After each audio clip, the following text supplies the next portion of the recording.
Bem-vindos a mais uma porção da Bíblia. Hoje, dia 80. Mateus capítulo 18, versículos 18 ao 35. Eu afirmo a vocês que isto é verdade.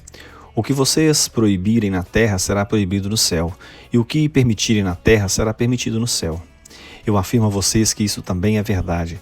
Todas as vezes que dois de vocês que estão na terra pedirem a mesma coisa em oração, isso será feito pelo Pai que está no céu. Porque onde 2 ou 3 estão juntos em meu nome, eu estou ali com eles. Então Pedro chegou perto de Jesus e perguntou: Senhor, quantas vezes devo perdoar o meu irmão que peca contra mim? 7 vezes? Não. Respondeu Jesus, você não deve perdoar 7 vezes, mas 70 vezes 7. Porque o reino do céu é como um rei que resolveu fazer um acerto de contas com seus empregados. Logo no começo trouxeram um que lhe devia milhões de moedas de prata. Mas o empregado não tinha dinheiro para pagar. Então, para pagar a dívida, o seu patrão, o rei, ordenou que fossem vendidos como escravos o empregado, a sua esposa e os seus filhos, e que fossem vendido também tudo o que ele possuía. Mas o empregado se ajoelhou diante do patrão e pediu: tenha paciência comigo e eu pagarei tudo ao Senhor. O patrão teve pena dele, perdoou a dívida e deixou que ele fosse embora. O empregado saiu e encontrou um dos seus companheiros de trabalho que lhe devia 100 moedas de prata. Ele pegou esse companheiro pelo pescoço e começou a sacudi-lo, dizendo: pague o que você me deve. Então o seu companheiro se ajoelhou e pediu: tenha paciência comigo e eu lhe pagarei tudo. Mas ele não concordou, pelo contrário, mandou pôr o outro na cadeia até que pagasse a dívida. Quando os outros empregados viram o que havia acontecido, ficaram revoltados e foram contar tudo ao patrão. Aí o patrão chamou aquele empregado e disse: empregado miserável, você me pediu e por isso eu perdoei tudo o que você me devia. Portanto, você deveria ter pena do seu companheiro como eu tive pena de você. O patrão ficou com muita raiva e mandou o empregado para a cadeia a fim de ser castigado até que pagasse toda a dívida. E Jesus terminou dizendo: é isso o que o meu Pai, que está no céu, vai fazer com vocês, se cada um não perdoar sinceramente o seu irmão. Números capítulo 7. No dia em que Moisés acabou de armar a tenda sagrada, ele a ungiu e a dedicou ao serviço de Deus, junto com todos os objetos da tenda e do altar. Então os chefes dos grupos de famílias, que eram líderes das tribos do povo de Israel, os mesmos homens que estavam cuidando da contagem do povo, trouxeram as suas ofertas a Deus, o Senhor, isto é, 6 carroças cobertas e 12 bois. Cada 2 chefes ofereceram uma carroça e cada um deles um boi, e puseram tudo na frente da tenda. O Senhor disse a Moisés: receba as carroças e os bois, a fim de serem usados para o serviço da tenda, e dê essas ofertas aos levitas, a cada um de acordo com o serviço que faz. Então Moisés deu aos levitas as carroças e os bois. Aos descendentes de Gerson, ele deu 2 carroças e 4 bois, de acordo com o serviço que faziam. Aos descendentes de Merari, também de acordo com o serviço deles, Moisés deu 4 carroças e 8 bois. Esse serviço era dirigido por Itamar, filho do sacerdote Arão.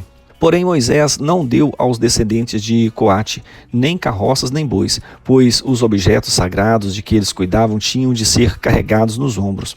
Os chefes também trouxeram as ofertas para comemorar a dedicação do altar ao serviço de Deus.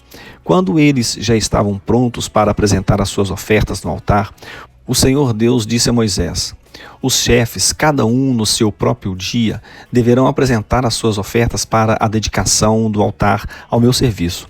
Os 12 chefes apresentaram as suas ofertas na seguinte ordem.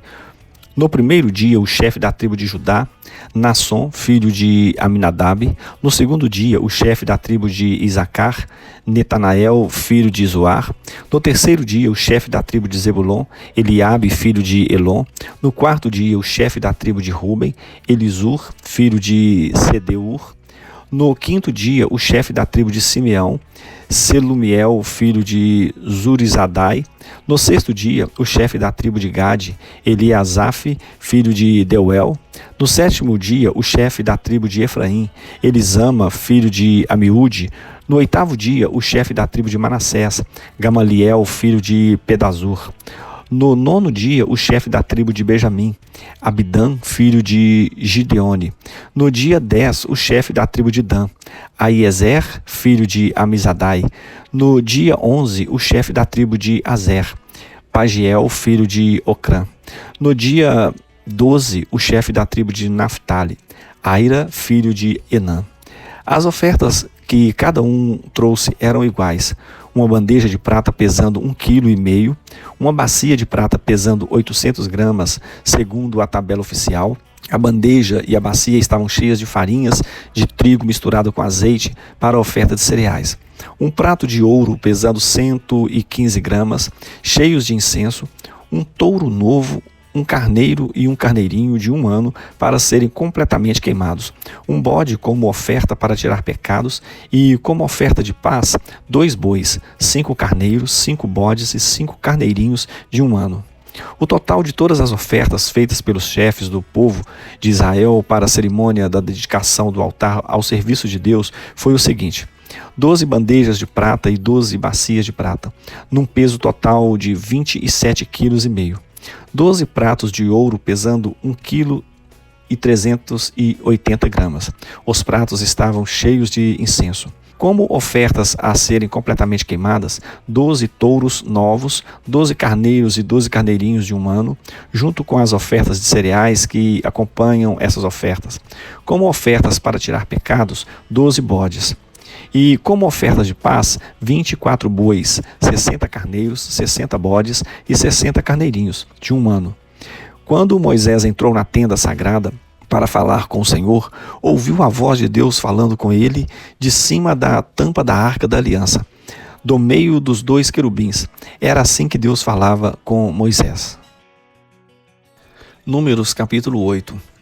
O Senhor Deus disse a Moisés: fale com Arão e diga-lhe o seguinte: quando você colocar as 7 lamparinas no candelabro, faça com que as lamparinas iluminem o espaço em frente do candelabro. E Arão fez assim: colocou as lamparinas de modo que iluminassem o espaço em frente do candelabro, como o Senhor havia ordenado a Moisés. O candelabro era de ouro batido. A sua base, as suas flores, tudo era de ouro batido, de acordo com o modelo que o Senhor havia mostrado a Moisés. O Senhor Deus disse a Moisés: separe os levitas dos outros israelitas e purifique-os. Para purificá-los, faça o seguinte: borrife sobre eles a água da purificação. Eles devem rapar todo o corpo e lavar as suas roupas, assim ficarão purificados. Então pegarão um touro novo com a oferta de cereais, feita da melhor farinha misturada com azeite, e você pegará outro touro novo como oferta para tirar pecados. Em seguida, você reunirá todo o povo de Israel e fará com que os levitas fiquem em frente da tenda sagrada. Então o povo de Israel porá as mãos sobre a cabeça dos levitas, e aí Arão separará os levitas para mim como uma oferta especial dos israelitas. Assim, os levitas poderão fazer o meu serviço. Os levitas colocarão as mãos sobre a cabeça dos 2 touros, um deles será oferecido como oferta para tirar pecados, e o outro como uma oferta que será completamente queimada para purificar os levitas. Separe os levitas como uma oferta especial para mim, e que Arão e os seus filhos sejam os chefes deles. Separe os levitas dos outros israelitas, a fim de que sejam meus. Depois que você purificar e separar os levitas, eles estarão preparados para trabalhar na tenda.